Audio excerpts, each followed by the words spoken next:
Alors, combien ça coûte de vivre à Berlin?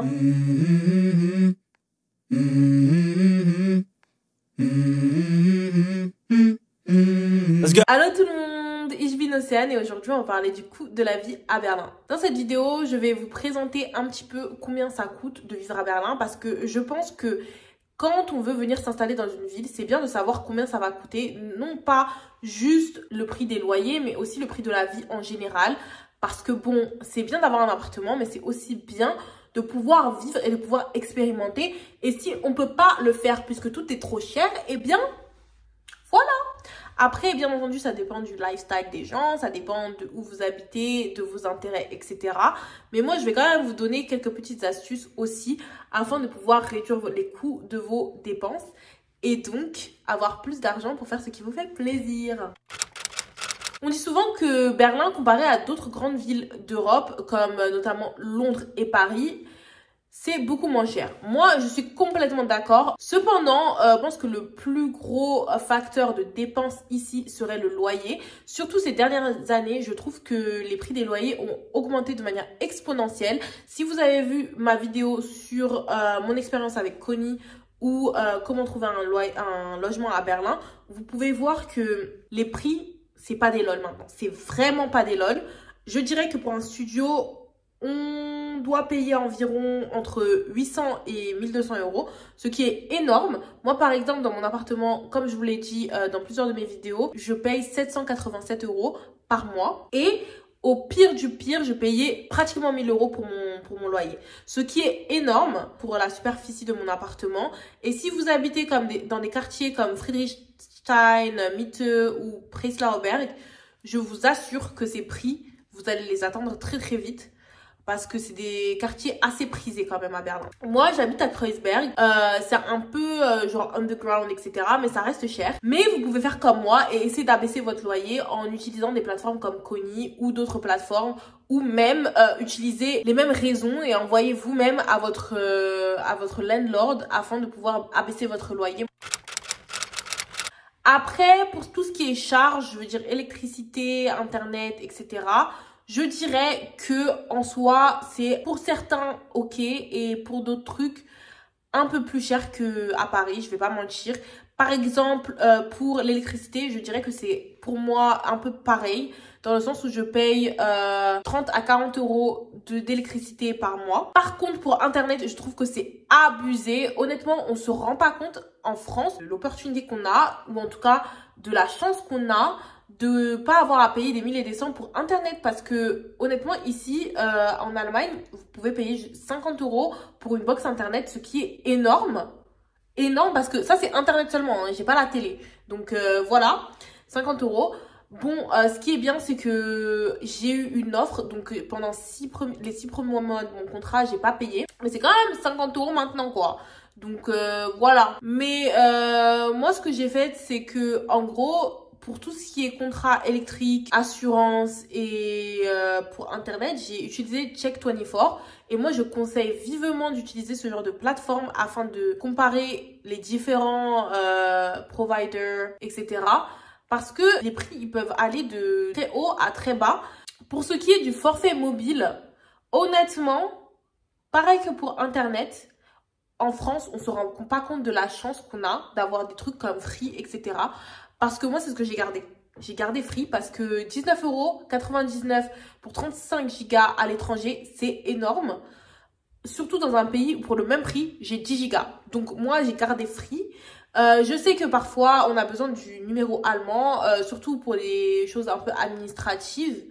Mais j'avoue que comme au travail, on m'a donné une puce et un téléphone, j'utilise juste ça quand j'ai vraiment besoin d'un numéro allemand. Mais sinon, vraiment, vous pouvez vous en sortir sans un numéro allemand. Ou prenez genre les trucs avec les cartes prépayées, juste pour avoir un numéro et voilà, basta. Parce que payer autant d'argent, ça vaut pas le coup. Gardez Free, parce qu'on a tout compris. Il a Free, il a tout compris. Hier, quand j'ai tourné cette vidéo, j'ai oublié de tourner la partie sur les courses. Je ne sais pas comment j'ai fait, mais je l'ai fait. Donc, j'ai décidé de reprendre la caméra juste pour tourner cette partie. Pour les courses, je dirais que pour moi en tout cas, je ne dépense qu'entre 40 et 60 euros. Ça dépend de où je fais les courses et mes envies du moment. Mais j'avoue que je me fais quand même plaisir. Je mange des légumes, je mange du poisson, je mange de la viande. Donc c'est pas comme si, bon, bien sûr, avec modération.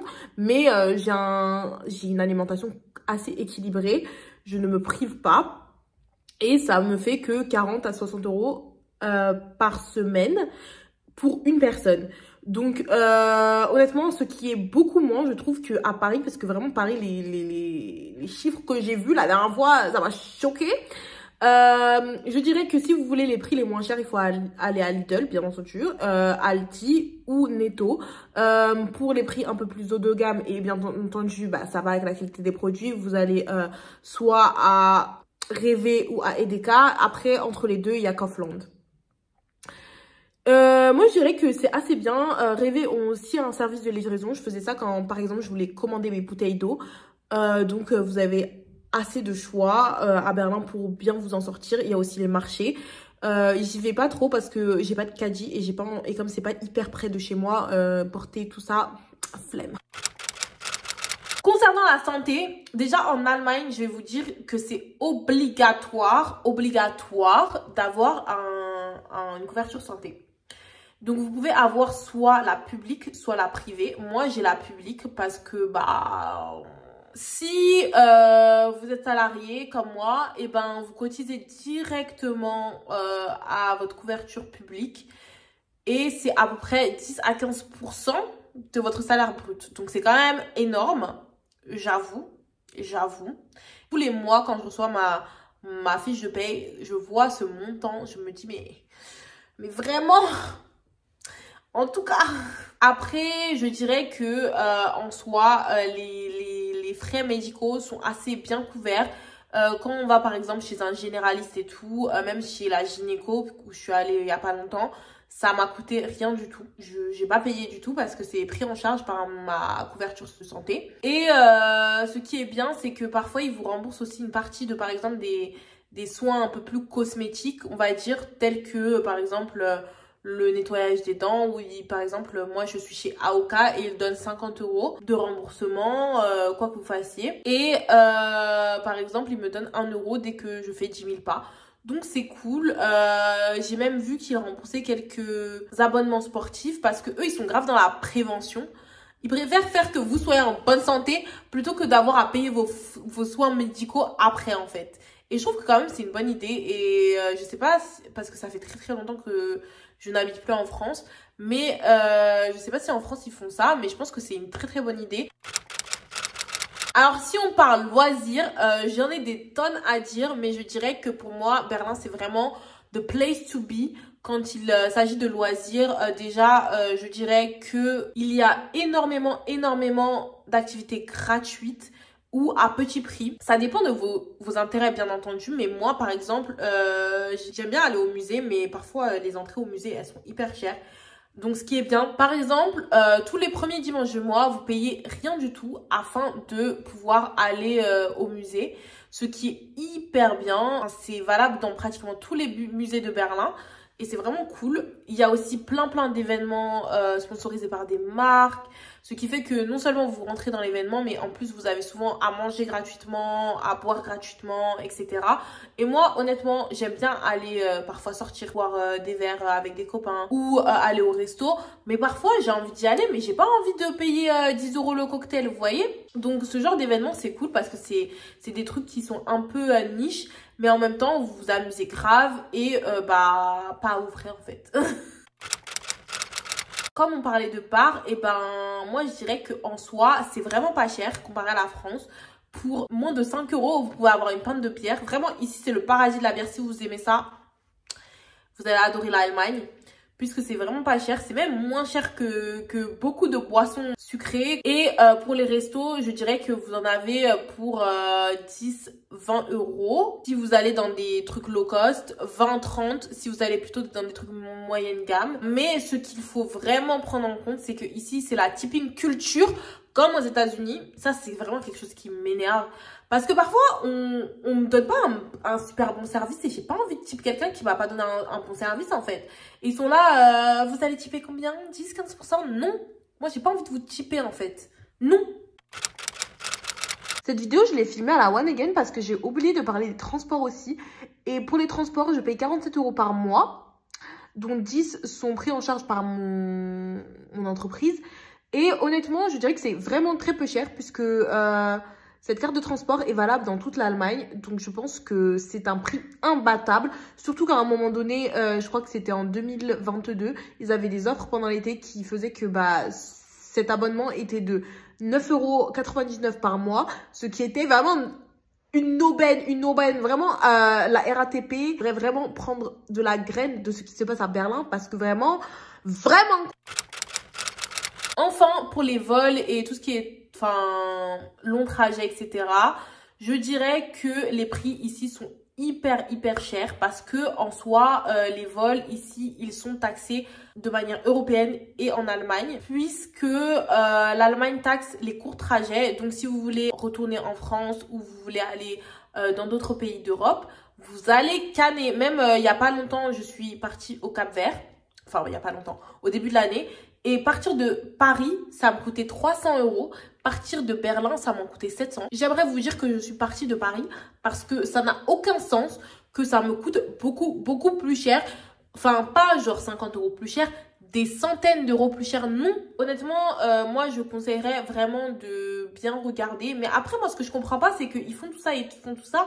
Mais la Deutsche Bahn, elle est toujours aussi nulle. Si au moins on pouvait compter sur les trains, je dirais que quand même, bon, je m'en sors avec 100 à 150 € le billet aller-retour pour la France. La plupart du temps, je prends Air France parce que j'ai toujours une petite valise. Donc, ça me fait un peu mal au cœur de payer la même chose et d'aller sur EasyJet ou chez Ryanair. Surtout Ryanair, j'ai un bif avec eux en plus. Hein.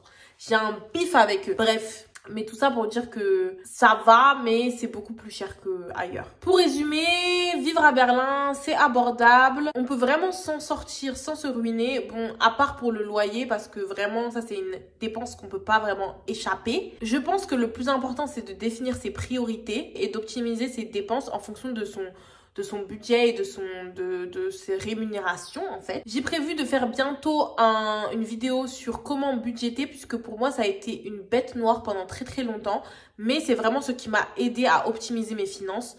Donc je pense que ça pourrait vous aider, so stay tuned. Voilà, j'espère que cette vidéo vous a aidé à savoir à peu près le coût de la vie à Berlin.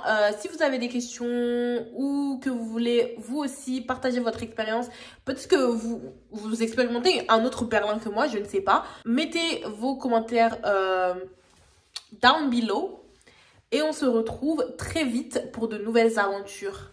Tchuss!